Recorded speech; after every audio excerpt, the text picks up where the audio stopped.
that feeling when you're getting ready for an event and you ask a friend, hey, how do I look? And they just smile and say, oh, you look great. Yeah, it's a completely polite noise. Right, polite noise. It's nice, but it doesn't actually tell you if you have, like, spinach stuck in your teeth. And that exact same polite noise happens constantly in the workplace. Oh, absolutely. I mean, we've all gotten that overly vague feedback like, you're a great team player. Exactly, which leaves you with absolutely nothing actionable. So today, our mission is to fix that.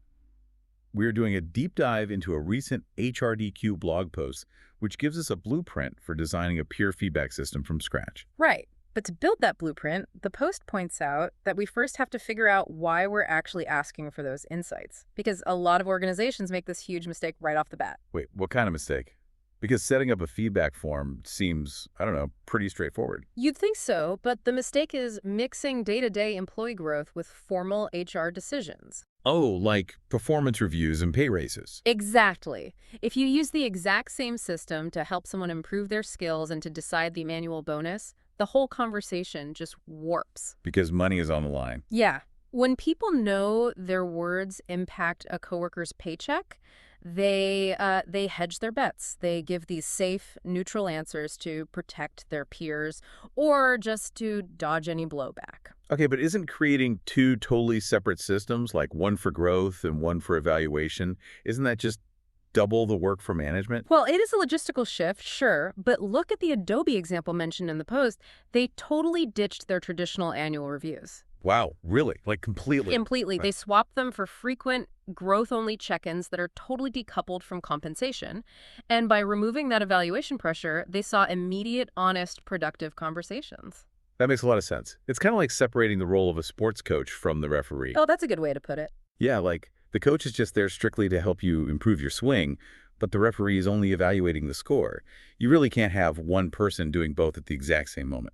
That is a perfect analogy. But, even if you clarify that your system is strictly for growth, you still have to design a structure that stops people from falling back on opinions, like saying, oh, John has a bad attitude. Right, you want them focused on observable behaviors. But how do you actually force someone to write about behaviors instead of opinions? If I just ask the team, hey, is John a good collaborator? I'm just getting a yes or no. And that's where the phrasing of the question does the heavy lifting before anyone even writes a word.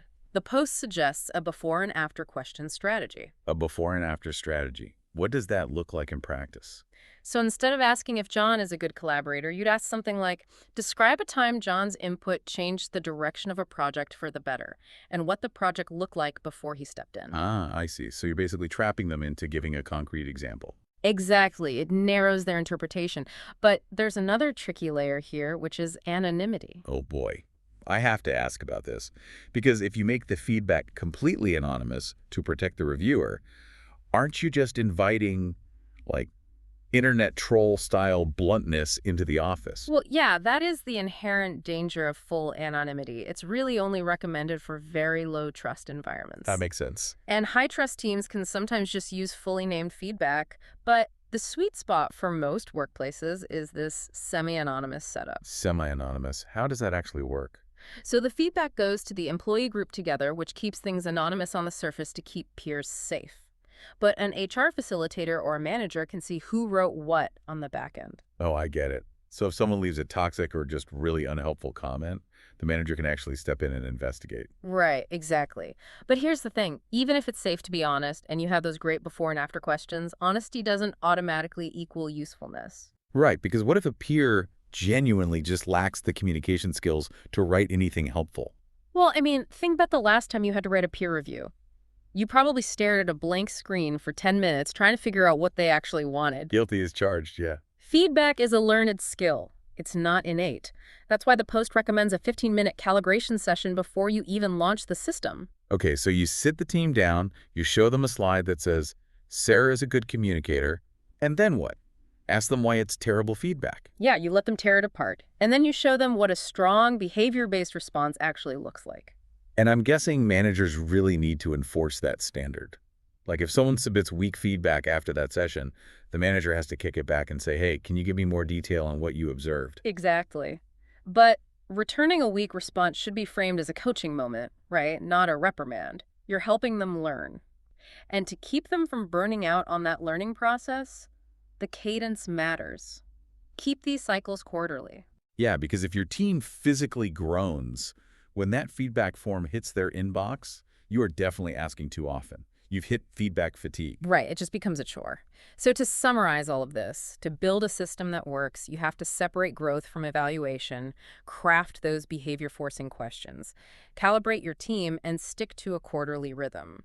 Even if you aren't in HR setting up some massive company-wide system, you can use these exact principles to solicit much better feedback for your own personal development. Which means no more settling for polite noise. Which brings us all the way back to asking your friend how you look. So I want to leave you with a final thought to mull over.